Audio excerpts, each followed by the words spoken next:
Throughout history, royals around the globe have used crowns as a symbol of status.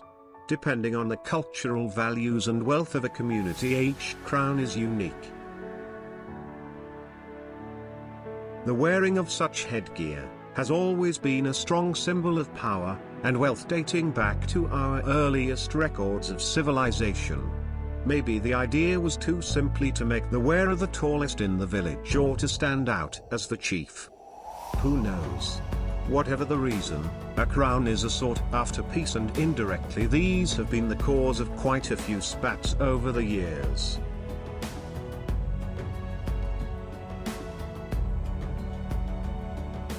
The bigger the headgear, the more important you are.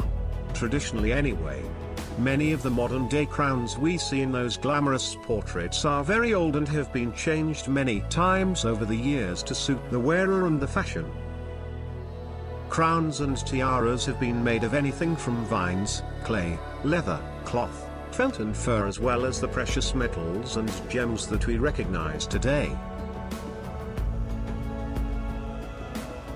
Most of these well-known pieces spend much of their life in museums, protected by heavy security. The custodian of these pretties doesn't even get to pop them on from time to time to prance around in front of the mirror. So, let's indulge ourselves with this marvelous crown jewels and their history to humankind. 10th on our list is the Corona Ferrea, or in English, the Iron Crown of Lombardy. Made in the 4th century, it is considered to be one of the oldest symbols of Christendom, forged by mankind. This crown was originally actually a votive object, because it is believed that the metal hoop fixed to the inside of the crown comes from the nails of the cross of Christ.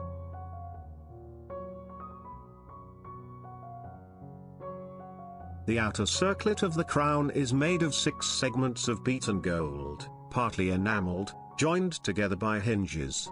It is set with 22 gemstones that stand out in relief, in the form of crosses and flowers. The crown was certainly in use for the coronation of the kings of Italy by the 14th century, and presumably since at least the 11th. However, according to a more recent study, the crown in its current state is the result of 2 different works made between the 4th to 5th and the 9th century. This seems to validate the legends about the origin of the crown, that date it back to the Lombard era and the coronation of their kings. The last to be crowned with the Iron Crown was Emperor Ferdinand I, in his role as King of Lombardy and Venetia. This occurred in Milan, on September 6, 1838. Currently the crown is kept in the Cathedral of Monza, near Milan.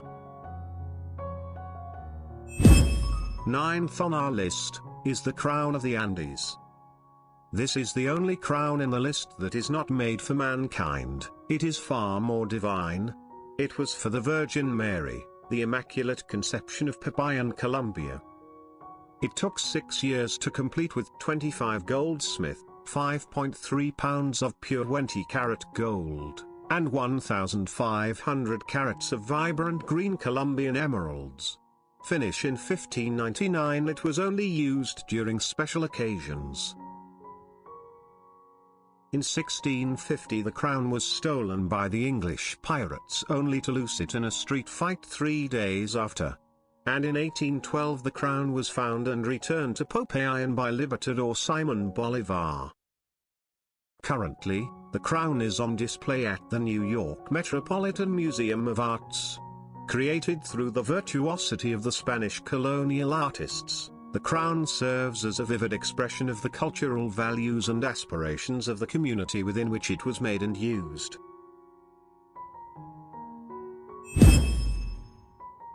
Eighth on our list is the crown of Saint Wenceslas.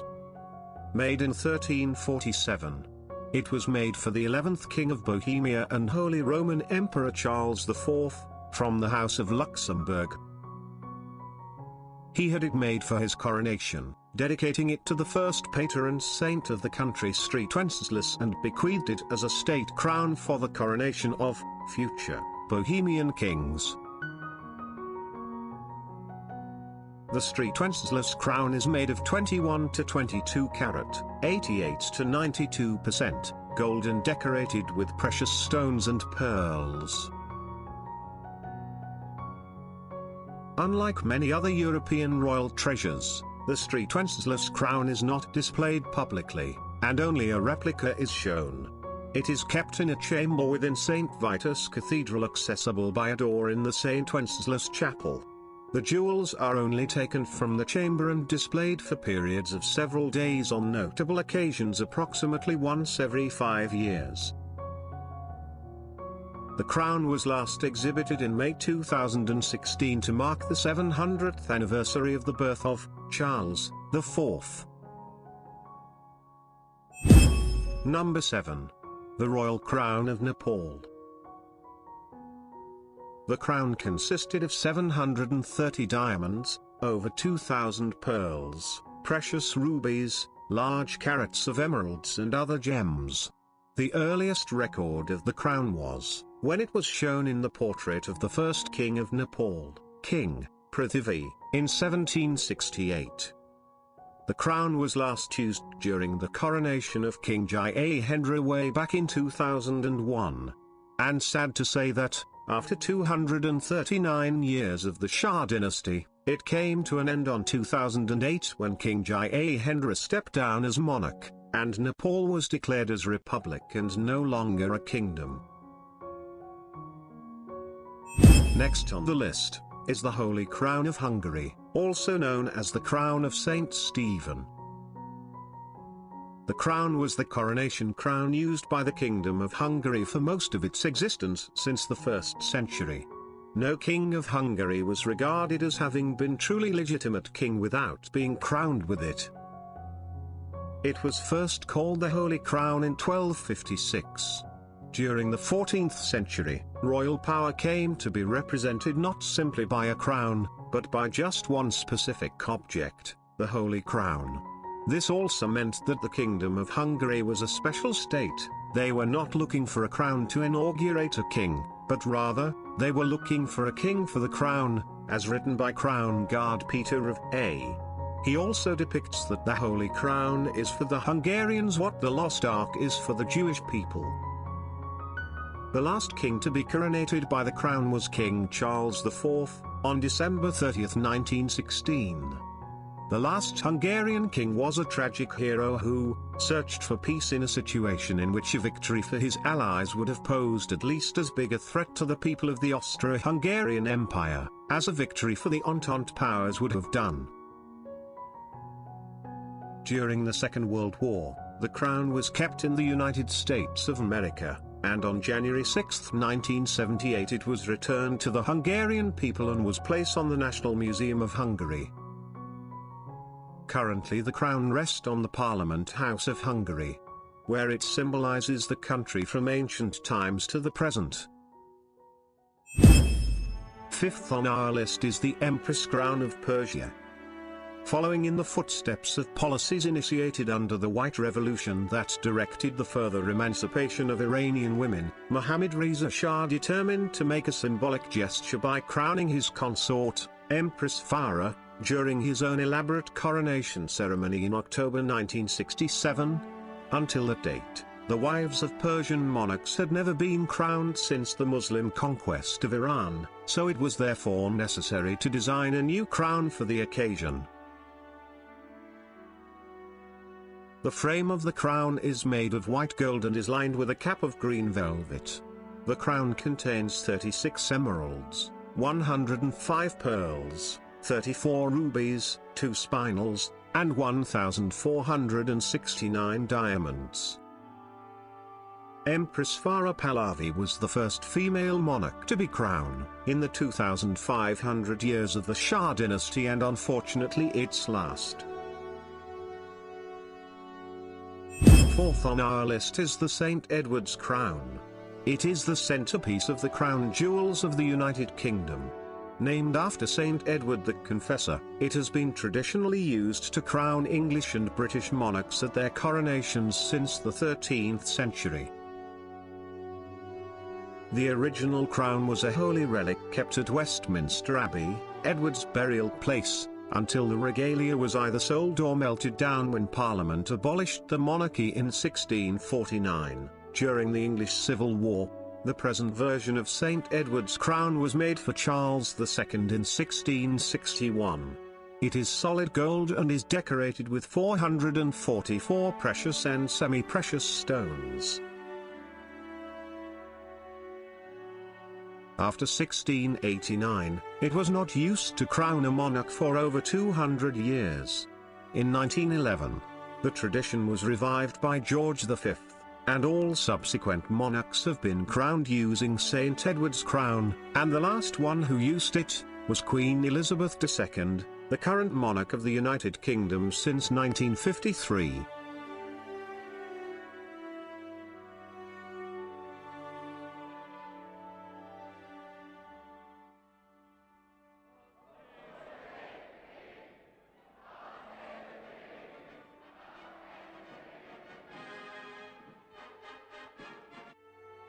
To this day, Queen Elizabeth II has reigned Great Britain for over 68 years, and up to that time she had seen the crown for only 3 times. And third on our list is the famous Pahlavi crown of Persia. It was the traditional coronation crown in the Persian crown jewels which was used during the Pahlavi dynasty, 1925 to 1979.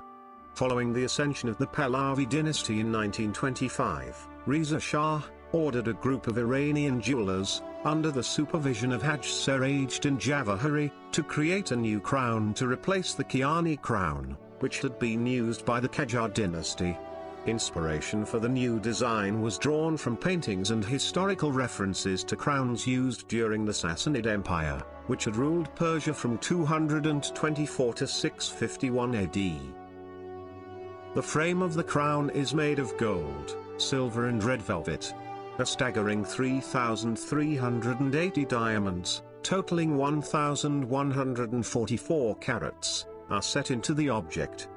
The largest of these is a 60-carat, yellow brilliant which is centrally placed in a sunburst of white diamonds. Found in 3 rows are 369 nearly identical natural white pearls.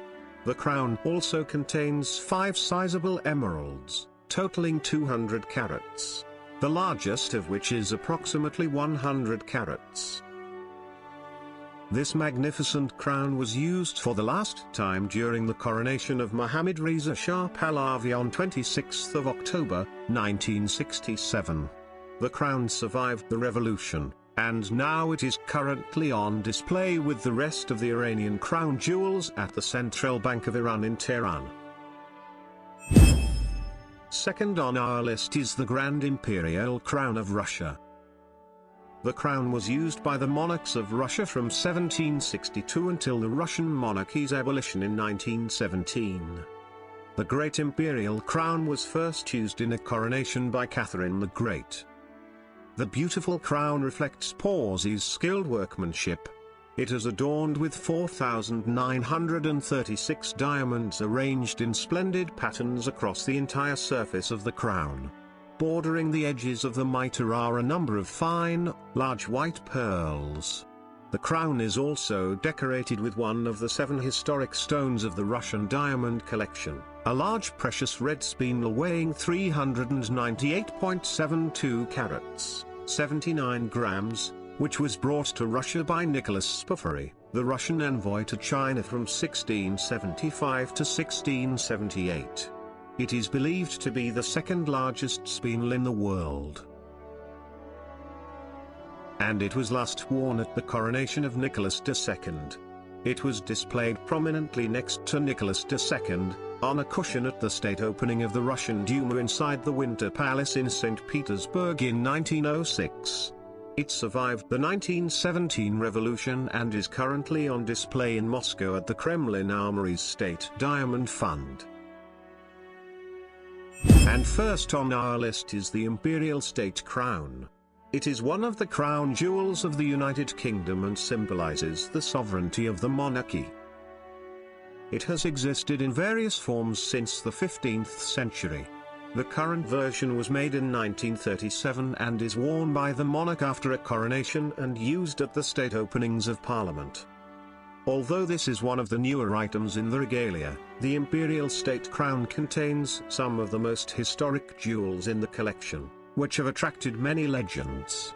For example, the Black Prince's ruby, set into the cross at the front of the crown, is actually a Bellas or spinel, a semi-precious stone said to be the same stone owned by Pedro the Cruel, King of Castile, before he gave it to Edward, Prince of Wales, known as the Black Prince, in 1367 as a reward for helping him defeat a rival in battle.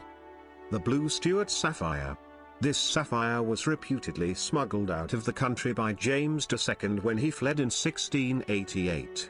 It now adorns the back of the imperial state crown. The Cullinan II, a 317.4 carats diamond type II internally flawless, is the second largest stone in the crown jewel of England, is set into the front band of the imperial state crown. The imperial state crown is the crown that the monarch wears as they leave Westminster Abbey after the coronation. It is also used on formal occasions, most notably the state opening of Parliament. The royal crown is a symbol of power and authority, of triumph, victory, legitimacy, honor, and glory, but of resurrection, immortality and righteousness as well. In the past, it was truly believed that Western kings were directly anointed by God, and that his power flowed through them, protecting the people.